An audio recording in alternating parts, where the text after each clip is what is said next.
자, 여러분 반갑습니다. 자, 이번 시간에 우리가 동남아시아에 대한 이야기를 볼 건데요. 자, 우리 기타사에서 앞에 시간에 이제 서남아시아, 이슬람 쪽에 대한 이야기를 했고요. 자, 그다음에 이제 동남아시아 쪽으로 왔는데, 인도 같은 경우는요, 남부아시아입니다. 알겠죠? 인도는 남부아시아. 그래서 인도는 따로 봤고, 자, 동남아시아를 우리가 이야기할 건데, 이 왕조와 관련된 것들을 직접 묻진 않아요. 그러니까 간혹 사설이나, 자, 이런 모의고사에서 혹은 내신에서는 각 나라별 왕조를 이제 묻기도 하는데, 수능에서는 왕조를 직접 묻지 않고, 자, 동남아시아에서 출제 포인트가 있습니다. 그 포인트를 중심으로 해서 제가 점검을 해드릴게요. 일단 기본적으로 나라 위치를 확인하실 수 있어야 돼요. 자, 여러분들 여기에 동남아시아의 각 국가들의 다시 가면 뭐를 구분할 수 있어야 되냐면 첫 번째 위치를 자 구분할 수 있어야 됩니다.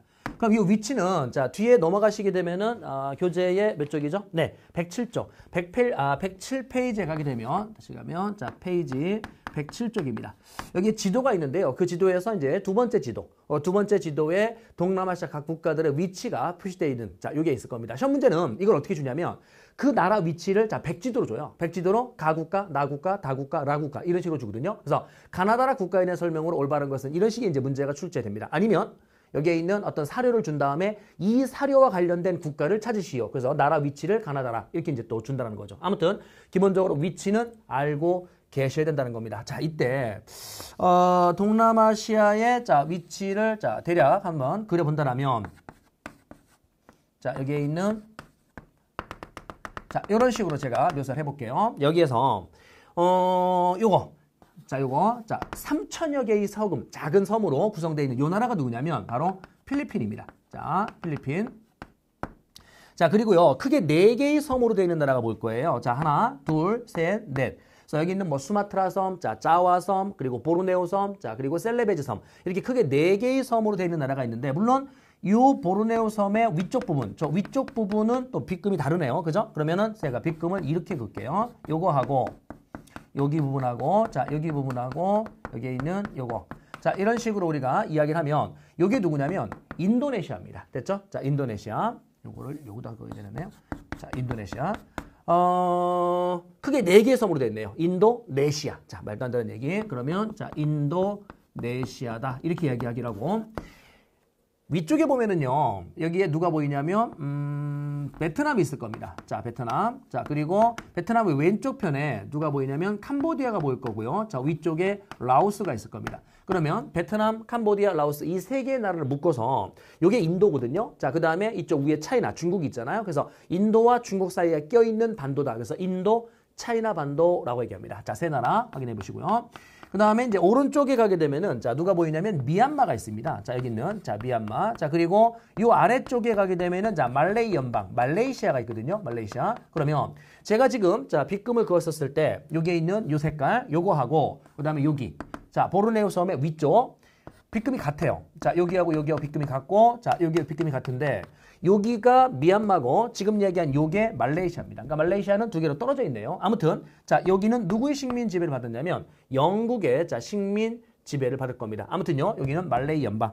자, 그다음에 이제 요 사이에 낑겨져 있는 요게 누구냐면 바로 태국입니다. 태국의 원래 이름은 이제 시암이었었죠. 시암이었었다가 이제 이름이 자 태국이라고 바뀌는 건데 아무튼 자 여기에 위치 대략 확인을 좀 해봤고요. 그 위치에서 두 번째 기억할 건 뭐냐면 이 나라들이 식민 지배를 받아요. 식민 지배를 받았는데 누구한테 식민 지배를 받았느냐 그거를 여러분들이 자 확인할 수 있어야 됩니다. 자 식민 지배 갑시다. 이 식민 지배에서 첫 번째 인도 차이나 반도는 인도 차이나 반도 이 인도 차이나 반도는 누구누구 있었죠? 베트남, 캄보디아, 라오스. 자, 그래서 이렇게 쓸게요. 베트남, 캄보디아, 라오스. 이 3나라는 누구의 식민 지배를 받았냐면 바로 프랑스의 식민 지배를 받습니다. 자, 두 번째 간다라면 여기에 미얀마. 자, 미얀마. 자, 그다음에 또 누가 보이냐면 말레이 연방. 자, 말레이 연방. 그러니까 말레이시아죠. 자, 이쪽. 얘네들은 누구의 식민 지배를 받을 거냐면 영국의 식민 지배를 받을 겁니다. 세 번째 간다라면 인도네시아. 인도네시아 기억나시죠? 크게 4개의 섬으로 되어 있는 인도네시아. 예, 네덜란드한테 식민 지배를 받습니다. 말도 안 되는 얘기 인도네시아, 네덜란드. 이렇게 갑시다. 그 다음에 이제 네 번째 간다라면 필리핀이 있는데요. 이 필리핀 같은 경우는 16세기에 우리가 이제 신학록의 책에서도 한번 얘기했었는데 마젤란 일행이 자, 세계 일주를 했을 때 그 마젤란이 필리핀 쪽에 상륙을 시도하다가 당시에 원주민들의 어떤 그 교전이 있었고 그 원주민을 이끌었었던 라프라프 장군이 있는데 그 라프라프 장군에 의해서 마젤란은 결국은 죽습니다. 뭐 그 이후에 일행들은 탈출에 성공했고 다시 또 온 거죠. 그래서 결국은 필리핀을 식민 지배합니다. 몇 세기에? 16세기. 와, 그래서 이 필리핀 같은 경우는요. 에스파냐의 자, 식민 지배를 받습니다. 자, 우리 시험 문제에서는요. 스페인이라고 표현하지 않고 에스파냐라고 표현하니까 에스파냐라고 기억할게요. 이 에스파냐에게 몇 세기 식민 지배를 받았냐면 16세기 때부터 식민 지배를 받아요. 그럼 16세기 때부터 식민 지배를 받았다가 나중에 누구한테 이제 이게 넘어가게 되면 미국한테 이렇게 넘어가게 됩니다. 그럼 우리 필리핀은 이렇게 공부합시다. 에미한테 식민 지배를 받았다. 에스파냐에서 미국으로. 그래서 이때 1898년도에 무슨 전쟁이 있었냐면 바로 미서전쟁이라는 게 있었는데 이 미서전쟁은 미국과 서바나, 이 서바나가 에스파냐를 한자로 서바나라고 썼거든요. 그래서 미서전쟁이라고 표현하는데 1898년도에 이 미서전쟁에서 결국은 미국이 승리하게 됐고 그 미국은 여기에 있는 에스파냐 식민지였었던 필리핀을 결국은 뺏어가게 됩니다. 그래서 필리핀은 에미의 식민 지배를 받았다. 이렇게 가십시오. 19세기 완전 말이죠. 자, 그 다음에 다섯 번째 간다라면 여기에 독립을 독립을 유지했었던 나라가 있는데 여기 바로 누구냐면 태국입니다. 자, 시암이죠. 이 태국 같은 경우는 독립을 유지할 수 있었던 자, 배경 중에 당시에 뭡니까? 여기에 있는 집권자의 라마 4세, 그리고 라마 5세가 있었는데 이 라마 5세가 여러분 라마라는 거는 이제 우리 이슬람으로 이야기한다라면 칼리프 이런 개념과 비슷해요. 그러니까 불교의 어떤 지도자이면서 자 정치의 지배자 이런 역할을 했었던 게 바로 라마인데 이 라마 5세의 이름이 이제 추라롱콘입니다. 추라롱콘인데 당시에 이 라마 5세 같은 경우는 이제 무슨 화에 자 성공을 거두게 되면 근대화에 큰 성공을 거두게 돼요. 그래서 다른 동남아시아 국가보다 근대화 정책을 빠르게 자 추진했고 동남아시아에서 이제 가장 먼저 전기가 도입된 나라가 바로 여기 있는 태국이었었던 겁니다. 원래 이름은 이제 시암이었었던 거고요. 시암, 타입. 그 다음에 이제 라마 5세가 근대화를 하면서 이제 뭘 폐지했냐면, 신분제도, 노예제도를 폐지했거든요. 그래서 그 노예제를 폐지하는 뭐 그 배경 중에 하나가 뭐가 있냐면, 왕비가 여럿 있었는데 그 왕비 중에 하나가 뭡니까? 예, 임신을 했어요. 이제 베이비가 이제 태어나기 얼마 직전, 출산 바로 직전인데, 고향에 계신 이제 부모님을 보고 싶어 했던 거죠. 그래서 엄마 보고 싶어. 그러고 이제 갔다 옵니다. 갔다 오는데 배를 타고 가요.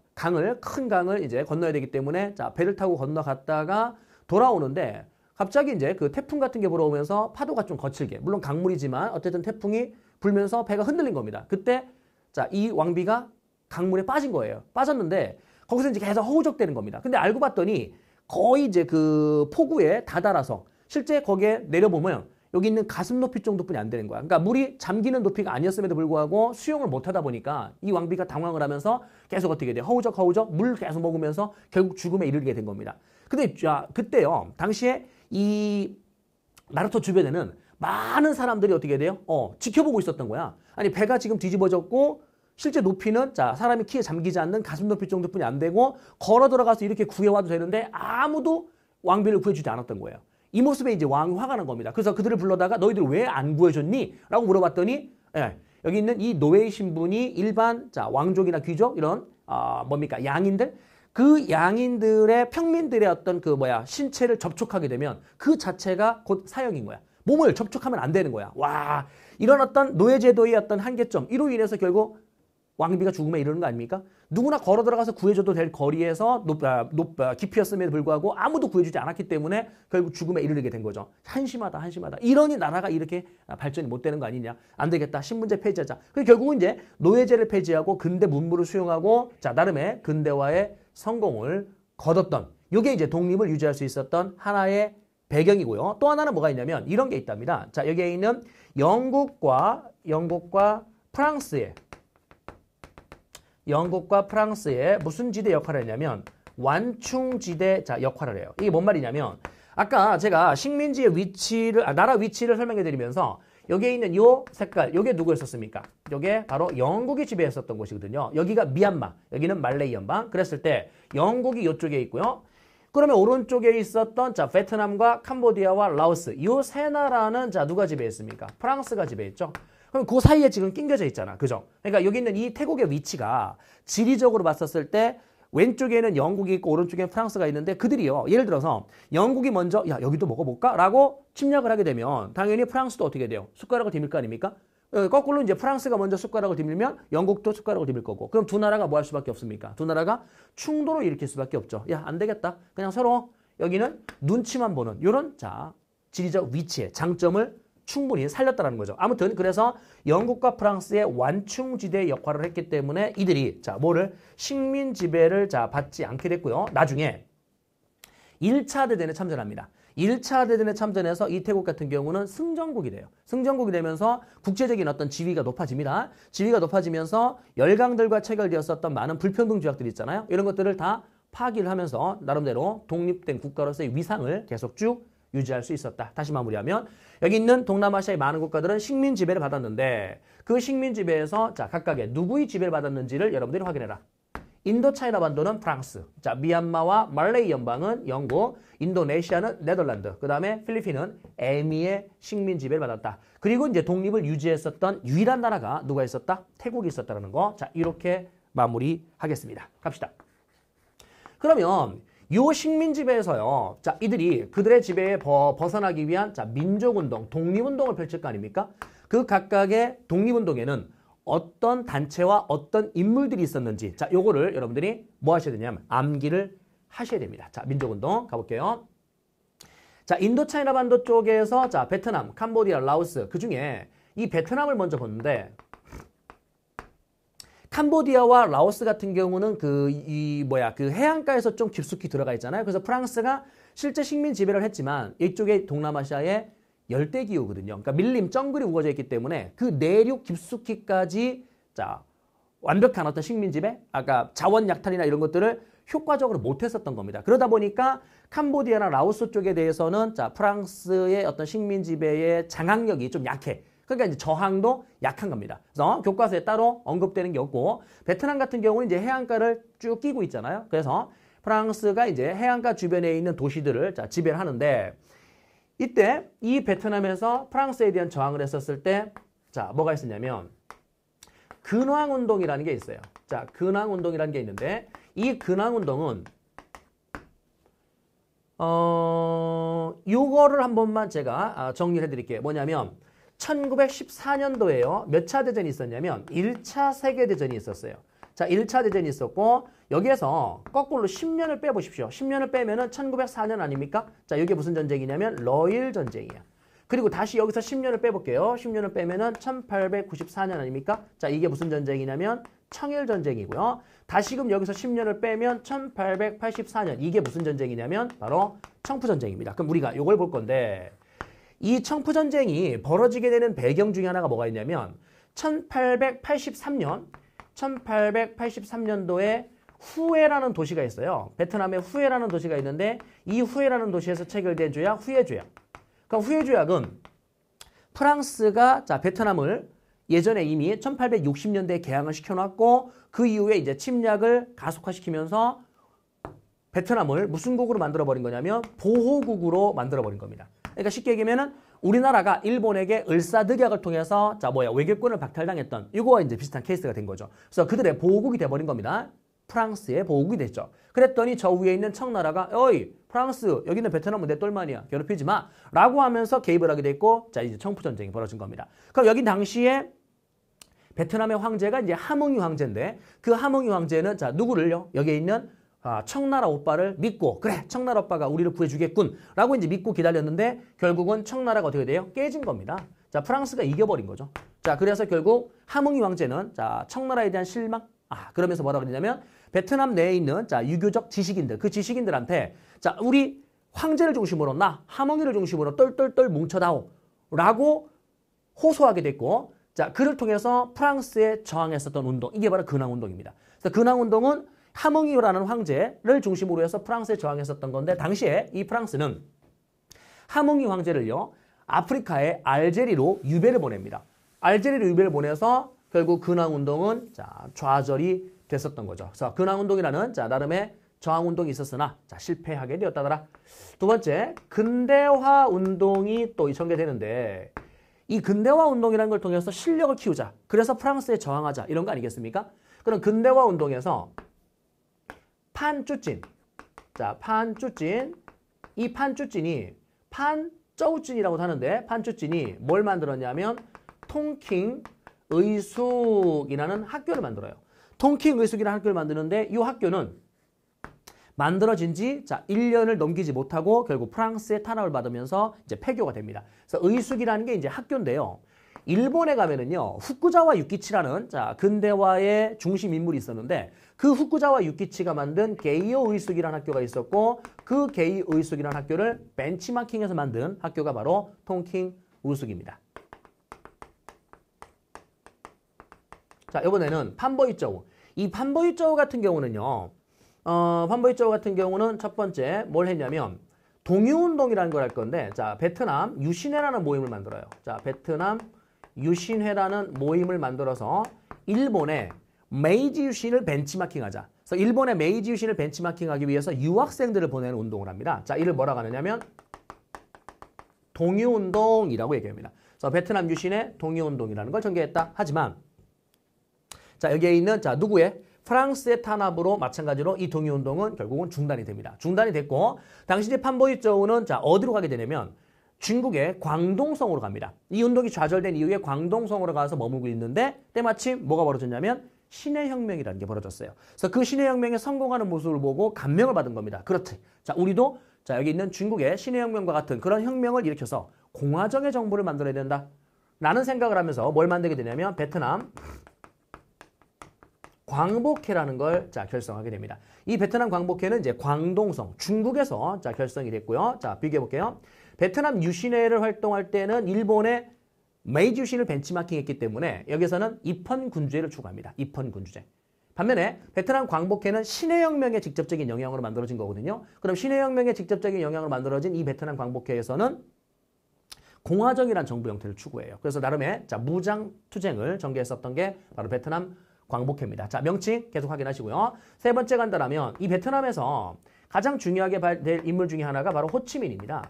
이 호치민 같은 경우는 이제 원래 이름은요, 응엔 신궁이에요. 응엔 신궁인데 이 호치민이라는 뜻 자체는 지혜로운 자, 슬기로운 삼촌 뭐 이런 뜻입니다. 그러니까 우리가 식당 같은 데 가서 이모 뭐 이렇게 부를 때 그런 친근감의 어떤 표칭, 이게 바로 호치민입니다. 아무튼요, 호치민은 베트남 뭘 만들었냐면 자, 공산당을 만들어요. 베트남 공산당을 만들었고 이 베트남 공산당을 기반으로 해서 이제 민족운동을 전개하죠. 즉 누구한테 저항합니까? 프랑스한테 저항합니다. 됐죠? 베트남 공산당을 결성했고요. 그런데 1940년도에 프랑스가 망합니다. 즉 2차 대전이 발발되고 39년도에 2차 대전이 발발되자마자 40년도에 프랑스가 망했거든요. 그때 그 프랑스가 망한 시점에서 일본은요. 중일전쟁을 계속하고 있었어요. 중일전쟁을 계속하고 있었던 일본이 어머나? 동남아시아 쪽에 주인 없는 식민지가 널려져 있네. 어디죠? 프랑스가 망했으니까. 베트남, 캄보디아, 라오스. 여기는 주인이 없지 않습니까? 그럼 내가 여기를 차지해야지. 라고 하면서 일본의 침략이 나타나게 돼요. 그러면 이 일본의 침략이 언제냐? 1940년이거든요. 그래서 이거에 대응하기 위해서 호치민 같은 경우는 자, 뭘 만들게 되냐면 자, 베트남 독립 동맹이라는 거를 자, 결성을 합니다. 1941년도에 요거를 우리가 자, 베트민이라고 하는데 요 베트민을 결성을 해서 일본한테 저항하죠. 그러니까 베트남 공산당의 활동을 할 때는 주로 프랑스에 저항을 했었던 거고 나중에 일본이 침략이 나타나면서 일본에게 이제 저항을 합니다. 그랬다가 일본이 패망한 이후에 뭘 선포하게 되냐면 자, 베트남 민주공화국을 이렇게 자, 선포했었던 인물이 바로 호치민입니다. 1945년도라고 할 수 있겠죠. 아무튼 베트남 민주공화국. 그래서 제가요 지금 밑줄 그어놓은 거 있지 않습니까? 요 밑줄 그어놓은 것들의 용어를 여러분들이 확인하시는데 베트남 어쩌고 앞에 주어가 붙어 있으면 베트남 공산당, 베트남 광복회, 베트남 민주공화국 이건 뭐 틀리지 않겠죠. 그러면 인물을 여러분들이 함께 연결하시라는 겁니다. 알겠죠? 그래서 여기 있는 이 베트남과 관련된 민족운동의 판쭈찐, 자 판보이쩌우, 호치민 3명이 있고 또 근황운동이라는 운동도 있었다더라. 자, 두 번째 누구에 대한 이야기를 볼 거냐면 올려볼까요? 여기에 인도네시아에 대한 이야기를 보겠습니다. 자, 인도네시아 같은 경우는요. 누구한테 식민 지배를 받았죠?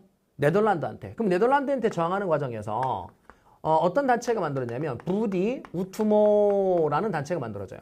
그럼 부디 우투모 이 단체는 민족운동 단체, 그러니까 민중들을 뭐 하기 위한, 계몽하기 위한 그런 단체인데 우리나라로 친다라면 뭐하고 비슷한 거냐면 독립협회 뭐 이런 정도하고 비슷한 민족운동 단체다라고 여러분들이 이해하시면 됩니다. 자, 그다음에 인도네시아에서 누가 했었냐면 카르티니, 카르티니 여성들의 인권 운동을 통해서 독립을 이뤄보자. 그래서 여성들의 인권 신장과 그를 결합시켜서 이제 독립운동으로 전개하고자 했었던 카르틴이라는 그런 인물이 있습니다. 인도네시아에서 이제 국모로 나라의 엄마로 이제 추앙받는 그러한 여성이죠. 자, 세 번째 간다라면 카르틴이. 자, 세 번째 이슬람 동맹이라는 게 만들어지는데 인도네시아 같은 경우는 종교가 이슬람이거든요. 그래서 이슬람 동맹이 만들어졌을 때 이 이슬람 동맹을 이끌었던 대표적인 인물에 누가 있었냐면 수카르노와 같은 그런 인물이 있습니다. 이 수카르노 같은 경우는 나중에 2차 대전이 다 끝난 이후에 제3세계, 그 제3세계를 결성할 때의 핵심적 역할을 했었던 게 바로 수카르노죠. 자, 수카르노, 그 다음에 이슬람 동맹, 카르티니, 부디오투모, 이렇게 단체 이름과 사람 이름 기억하시면 됩니다. 인도네시아. 누구한테 저항하고 있다? 네덜란드한테 저항하고 있다. 자, 세 번째, 필리핀에 대한 이야기를 볼게요. 이 필리핀 같은 경우는 에스파냐의 식민 지배, 그 다음에 미국의 식민 지배로 넘어갔잖아요. 누가 했었냐면 호세 리살이 있었는데 이 호세 리살 같은 경우는 필리핀 연맹이라는 걸 또 조직했고요. 필리핀 연맹이라는 걸 조직했고 누구한테 저항했냐면 여기에 있는 에스파냐에 저항을 할 거 아닙니까? 그래서 에스파냐에 저항을 하다가 나중에 체포가 돼요. 그래서 이제 1896년도에 이제 처형이 되는데 독립운동에, 그러니까 여기 있는 필리핀의 독립운동의 아버지라고 이제 추앙받는 그러한 민족운동가가 바로 호세 리살입니다. 자, 또 하나요. 여기 있는 아기날도가 있었는데 이 아기날도 같은 경우는 누구한테 저항했냐? 여기 있는 이 에스파냐한테 저항합니다. 그러면 다시요. 자, 에스파냐에 저항을 했다. 그랬다가 미서전쟁 있잖아요. 미국과 에스파냐의 전쟁, 미서전쟁이 있는데 이 미서전쟁 때 누구를 지원했냐면 미국을 지원해요. 그러니까 이 아기날도는 어떤 생각을 했냐면 미국이란 나라가 에스파냐를 깨뜨리고 결국 우리 필리핀이 뭐 될 수 있을 것이다? 독립이 될 수 있을 것이다 라는 생각을 한 겁니다. 그래서 미서전쟁 1898년이잖아요. 1898년인데 당시 이제 미국을 도와서 미국이 결국 승리했어요. 승리했는데 알고 봤더니 어떻게 됩니까? 미국도 그닥 착한 놈이 아니네. 또 다른 식민 지배자에 불과했네 라는 걸 이제 깨닫게 된 겁니다. 그래서 이 아기날도 같은 경우는 이제 누구한테도 저항한다? 예, 미국한테도 저항을 하죠. 호세 리살 같은 경우는요, 언제 처형이 됐냐면 여기에 에스파냐에 저항하다가 결국 체포가 돼서 처형이 되는데 이 시점이 1896년이에요. 결론, 미국에 저항한 적이 없죠. 호세 리살은. 왜냐면은 미서전쟁 전에 이미 처형이 됐기 때문에. 그러면 호세 리살은 미국에게 저항한 게 아니라 에스파냐한테 저항했다.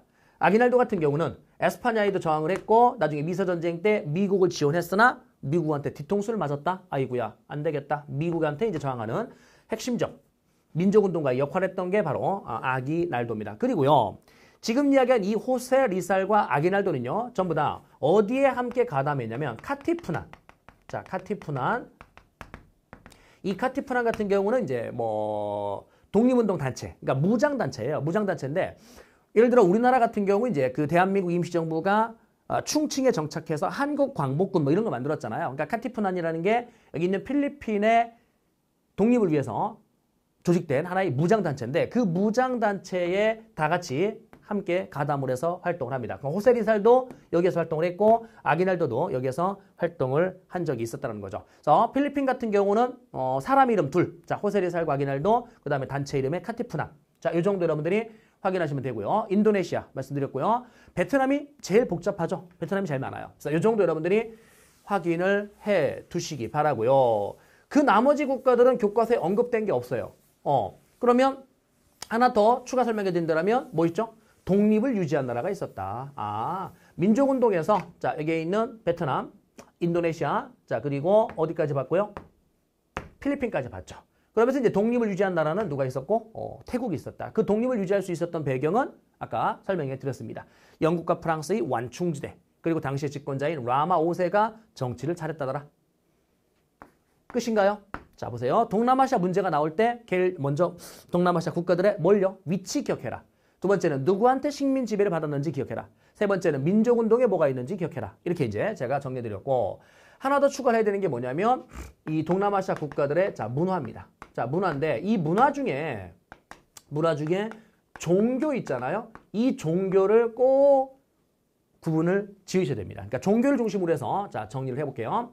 일단 기본적으로요. 나라 이름에 시아시아로 끝나는 나라. 그러니까 우연의 일치입니다. 우연의 일치인데 나라 이름에서 자, 시아시아, 그 다음에 스탄스탄. 자, 시아시아, 스탄스탄. 이렇게 끝나는 나라는 즉 아시아에 있는 국가 중에 나라 이름에 자, 시아시아 혹은 스탄스탄으로 끝나는 나라는 우연의 일치, 자, 종교가 이슬람교입니다. 그럼 예를 들어 우리가 알고 있는 자, 말레이시아, 인도네시아, 자, 파키스탄, 우즈베키스탄 이런 애들이 전부 다 이슬람교를 기본으로 하고 있다는 거죠. 아무튼요. 그러면 이슬람교인데 누가 있습니까? 자, 인도네시아가 있네요. 그죠? 인도네시아. 그러면은 시아시아. 자, 그래서 얘들은 무슨 교를 믿고 있다?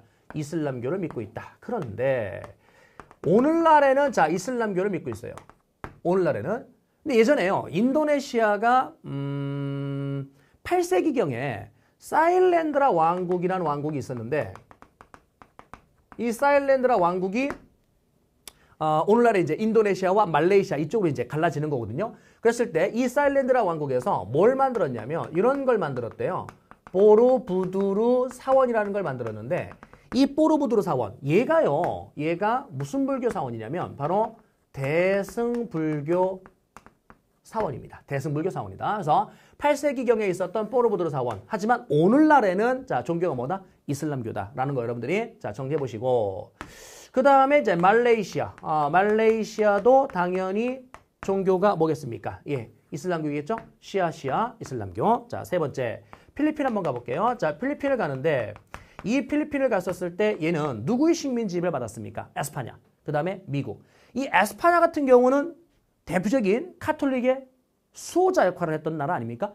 그래서 여기 있는 이 필리핀 같은 경우는 어떤 종교를 믿게 되냐면 카톨릭을 기본 종교로 믿고 있다는 거죠. 자, 필리핀은 카톨릭이다. 네 번째 간다라면 네 번째 문화. 자, 종교에서 누구에 대한 이야기를 또 볼 거냐면 캄보디아를 볼게요. 캄보디아. 이 캄보디아에 뭐가 있냐면 앙코르와트 사원이라는 게 있거든요. 그러면 이 앙코르와트 사원 얘는요. 원래는 앙코르와트 사원 얘는 힌두교 사원이에요. 원래는 힌두교 사원이었었는데 불교 사원으로 바뀌거든요. 그럼 그때 불교가 무슨 불교냐면 소승불교 사원이라는 겁니다. 소승불교. 그럼 시험 문제에서 지금 위에서 봤었던 자, 뭐죠? 보르부두르 사원. 요 사진 자료하고요. 앙코르와트 사원. 요 사진 자료를 자, 섞어놓고 비교한다는 겁니다. 됐죠? 그리고 재밌는 건 얘는 대승불교 사원이고 자, 얘는 무슨 불교 사원이라는 거? 소승불교 사원이라는 거죠. 됐나요? 다섯 번째. 자, 누구에 대한 얘기를 볼 거냐면 베트남에 대한 이야기를 볼 건데 이 베트남이 동남아시아 국가 중에 출제가 제일 잘 돼요. 자, 얘는요. 누구의 영향을 많이 받았냐면 중국의 영향을 많이 받아요. 그래서 중국의 영향을 많이 받았기 때문에 무슨 불교를 믿고 있냐면 대승불교를 믿고 있습니다. 자, 보세요. 대승불교. 오늘날에 동남아시아에 있는 국가들은 시아시아, 스탄스탄, 자, 시아시아 두 나라만 갑시다. 그러면 말레이시아와 인도네시아 얘들은 종교가 뭐라고 그랬어요? 이슬람교라고 그랬죠. 자, 필리핀은 뭐라고 그랬어요? 카톨릭이라고 그랬죠. 자, 말레이시아, 인도네시아, 이슬람교, 필리핀은 카톨릭, 그 다음에 베트남은 대승불교. 이렇게 딱 제외하면, 요걸 제외하면 모든 나라는 다 소승불교입니다. 그러면 캄보디아, 라오스, 자, 미얀마, 태국 할 거 없이 싸그리 다 소승불교예요. 그러니까 소승불교가 아닌 나라를 먼저 기억을 하는 겁니다. 자, 말레이시아, 인도네시아, 시아시아는 이슬람교. 자, 여기 있는 필리핀 같은 경우는 카톨릭. 그리고 베트남은 중국의 영향을 많이 받았기 때문에 대승불교다. 요걸 제외하면 모든 나라들은 전부 다 무슨 불교다? 전부 다 소승불교입니다. 그러니까 캄보디아도 소승불교죠. 그래서 캄보디아에 있는 앙코르와트 사원도 자, 소승불교 사원으로 지금 이용되고 있다는 겁니다. 아무튼요. 자, 베트남은 대승불교입니다. 누구의 영향? 중국의 영향을 많이 받았죠.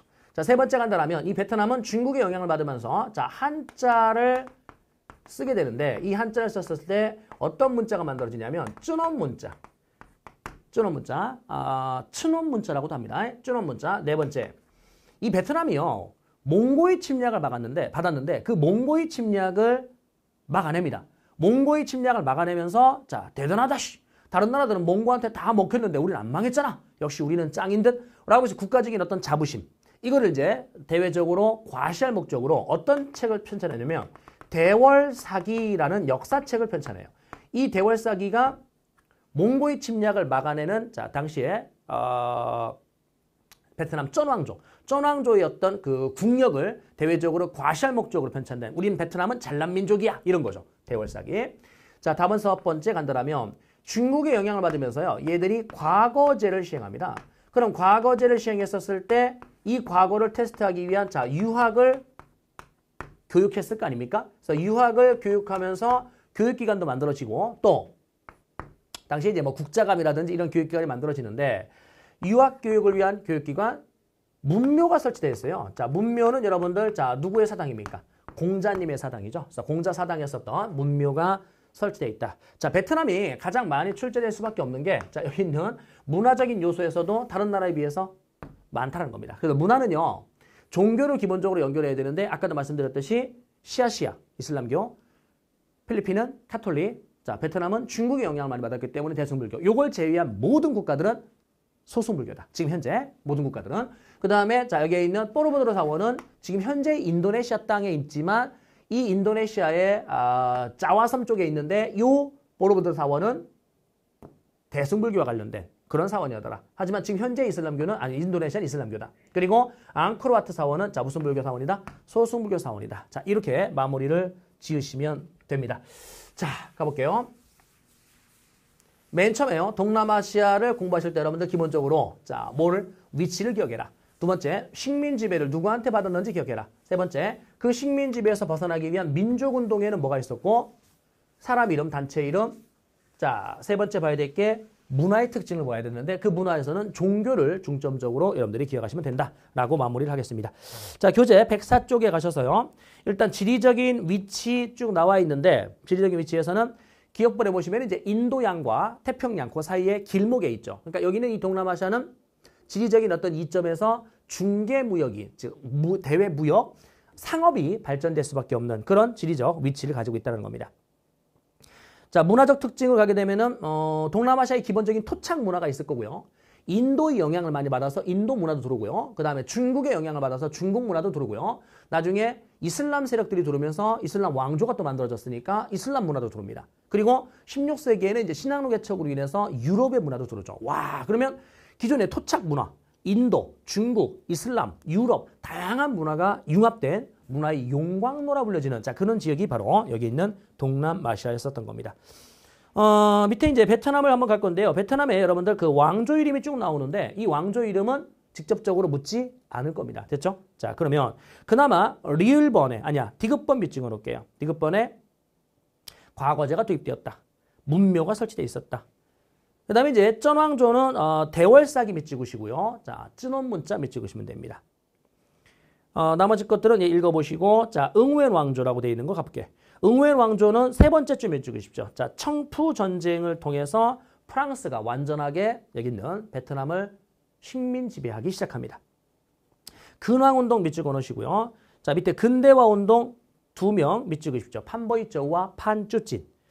그 다음에 이제 민족운동이라고 되어 있는 거에서 판보이쩌우가 겹치죠. 자, 위에 있을 판보이쩌우 뭡니까? 여기 있는 베트남 유신의 활동을 했었고 이게 프랑스의 방해로 실패하면서 자, 베트남 광복회라는 걸 또 만들기도 했죠.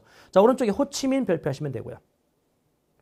캄보디아는 따로 공부할 게 요것만 밑 찍으시면 됩니다. 디귿번. 캄보디아는 누구의 식민 지배를 받았죠? 프랑스의 식민 지배를 받았고 앙코르와트 사원이 있었다. 타이로 갑니다. 타이에 자, 시암이라고 되어 있는데 자, 시암이라고도 부르고 타이. 이게 이제 태국입니다. 근데 시암, 여러분 시암 쌍둥이 들어보셨죠? 시암 쌍둥이가 이제 몸은 하나인데 머리가 두 개라든지 아니면 자, 여기 있는 머리는 하나인데 몸이 두 개. 뭐 이런 식으로 이제 유전적인 어떤 결함으로 나타난 쌍둥이들 우리가 시암 쌍둥이라고 하는데 예전에요. 이 시암에서 태어난 시암 쌍둥이들이 원래 이름은 이제 시암 쌍둥이가 아니었었는데 미국으로 건너갔어요. 미국으로 건너가지고 이제 서커스단에 이제 입단을 해가지고 미국 내에서 엄청난 인기를 신기하게 생겼잖아요. 그러니까 구경거리가 된 거죠. 뭐 어쨌든 그래서 당시 이제 미국에서 그들은 이제 많은 돈을 벌었고 그러한 형태의 쌍둥이들은 시암에서 왔구나. 시암이라는 나라에서 왔구나. 그래서 이제 시암 쌍둥이라는 명칭이 유래가 됐었던 게 그 시암입니다. 아무튼요, 시암. 왕조 이름 한 번만 쭉 읽어보시고요. 어디를 비추시냐면 리을번 비찍을게요. 자, 짜끄리 왕조. 이 짜끄리 왕조가 오늘날의 여기 있는 태국의 왕조입니다. 그래서 라마 1세. 지금 현재 집권하고 있는 그 라마는 이제 라마 10세까지 와 있거든요. 그래서 라마 1세에서부터 라마 10세까지 와 있는데 뭐 그걸 다 외울 필요는 없고요. 라마 5세가 중요하다. 라마 5세의 원래 이름은 이제 추라 롱콘이고 근대화에 성공을 했었죠. 자, 독립유지에다가 별표하시면 됩니다. 독립유지. 그 다음에 밑으로 내려가시게 되면은 미얀마 보이고요. 미얀마는 그냥 읽어보십시오. 종교는 소송불교입니다. 라오스도 마찬가지로 소송불교입니다. 자, 필리핀에 갔었을 때 에스파냐의 식민 지배를 받기 시작했고 뒷장 넘어가게 되면은 호세리사 밑줄구시고 그 다음에 미서전쟁 이후에 미국의 식민 지배를 받았다. 아기날도 밑줄구시면 됩니다. 자, 호세리사 밑줄, 아기날도 밑줄. 인도네시아 가볼까요? 인도네시아에 예전에 8세기경에 있었던 사일랜드라 왕조에서 뭘 만들었다? 뽀르부드로 사원이라는 걸 만들었는데 이런 뽀르부드로 사원은 스펠링이 잘 공부 안 되면 오우우르 이러시면 돼요. 뽀르부드로 됐죠? 오우르. 자, 밑에 마자피드 왕조, 마라타 왕국. 자, 다 필요 없고요. 리을번에다가 별표하겠습니다. 카르티니. 그다음에 부디 우토모네요. 자, 부디 우토모. 자, 그다음에 이슬람 동맹 이런 민족운동 단체가 있었다. 나머지 것들은 이제 읽어보시는데 그중에 물라카 왕조라는 게 보이는데 그 물라카 왕조 두 번째 줄만 밑줄그십시오. 두 번째 줄. 동남아시아 최초의 이슬람 왕국이 바로 물라카 왕조였었다. 나머지는 읽어보십시오. 오른쪽 가시게 되면은요. 탕후다라 1번 왕별표 하십시오. 시험 문제 무지하게 출제됩니다. 됐죠? 뽀르부드르 사원. 자, 그다음에 앙코르와트 사원.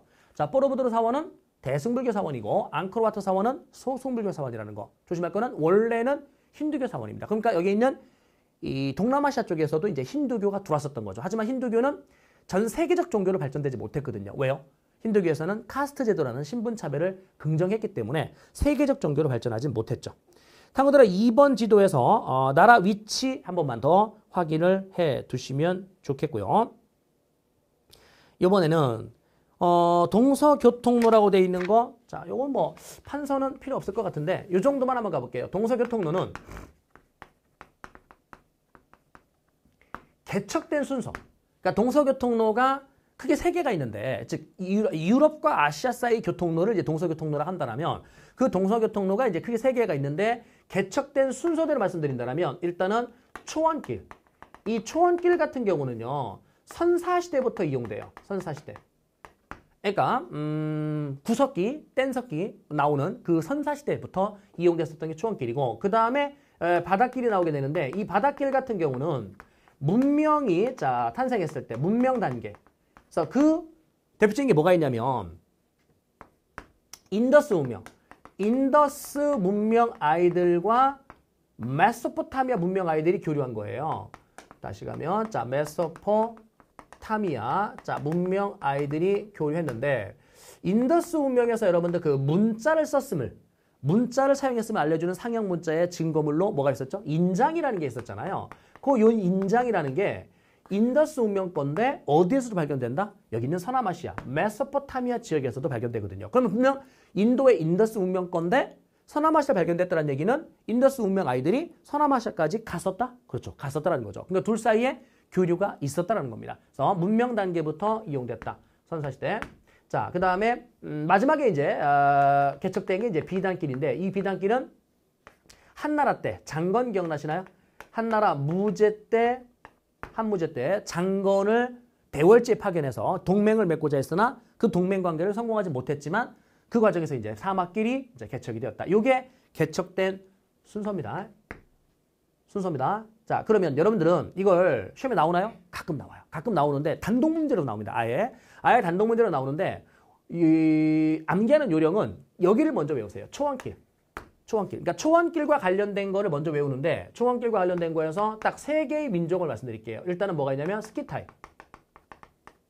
이 스키타이가 청동기를 이제 주변으로 전파시켜주는 역할을 했는데 그 스키타이라는 아이들이 청동기를 전파할 때 동서로 왔다 갔다 할 때 이용했던 길이 바로 초원길입니다. 두 번째 간다라면 흉노. 자, 이 흉노란 아이들이 서쪽으로 갈 때 흉노가 서쪽으로 서진을 할 때 이 흉노의 서진이 결국 게르만의 이동을 촉발시킨 거거든요. 그래서 흉노의 서진. 자, 초원길로 이동했고요. 이동을 했고 그 다음에 이제 여기 있는 몽고. 자, 몽고의 바투 장군이 있었는데 이 몽고의 바투 장군이 유럽 원정을 갈 때 이용했었던 길이 바로 초원길입니다. 그러면 초원길과 관련된 거는 스키타이, 흉노, 몽고 딱 3개의 민족만 기억하시고 바닷길은요. 여러분들 조심할 건 배 타고 나면 무조건 다 바닷길입니다. 그러니까 무슨 로가 개척됐을 때 신항로가 개척됐을 때 자, 신항로가 자, 이렇게 개척됐을 때 바닷길이 처음 열린 게 아니라 문명 단계에서부터 이미 바닷길을 이용하고 있었던 거고 신항로가 개척됨으로 인해서 바닷길이 더 확장된 거죠. 확장. 자, 그 다음에 이제 마지막에 비단길이 있었다더라. 107쪽에 3개만 밑줄을게요. 니은. 자, 그 다음에 리을. 그리고 미음. 3개만 밑줄으시면 됩니다. 스키타이, 흉노, 그 다음에 몽고. 뒷장 넘어가기 시작하면 이제 비단길에 대한 이야기가 나오는데 자, 비단길 미음번 밑줄을게요. 미음번. 요게 아주 오래전에 한번 자, 기출이 됐었는데 이 몽고에 왔었던 생목인 중에요. 몽고에 왔었던 생목인 중에 누가 있냐면 마르코 폴로, 이븐 바투타 이런 인물들이 있잖아요. 그때 이 마르코 폴로가 자, 마르코 폴로가 중국에 들어올 때 들어온 길과 나간 길이 달라요. 그래서 요거를 이제 한번 물어본 적이 있었거든요. 비단길로 들어옵니다. 비단길로 들어오는데 나갈 때는 자 무슨 길로 나가냐면 바닷길로 나갑니다. 비바네요. 됐죠? 자, 비단길로 들어와서 바닷길로 나갔다. 마르코 폴로. 이 마르코 폴로가 여러분들 자 무슨 견문록? 동방견문록이라는 자 그러한 책을 남기기도 했죠. 자, 나머지 자 바닷길 한 번만 쭉 읽어보시면 될 것 같고요. 바닷길에서는 리을번 밑줄 그십시오. 정화의 남해 원정. 이 정화의 남해 원정은 1405년에서부터 1433년까지인데 연도는 외울 필요는 없고 무슨 로 개척 전이다? 신항로 개척 전이라는 겁니다. 그러니까 신항로 개척을 제가 16세기로 써놨는데 신항로 개척은 시작된 시점은 15세기 말입니다. 그 대표적인 인물이 누굽니까? 콜럼버스 1492년. 15세기 완전 말이지 않습니까? 그죠?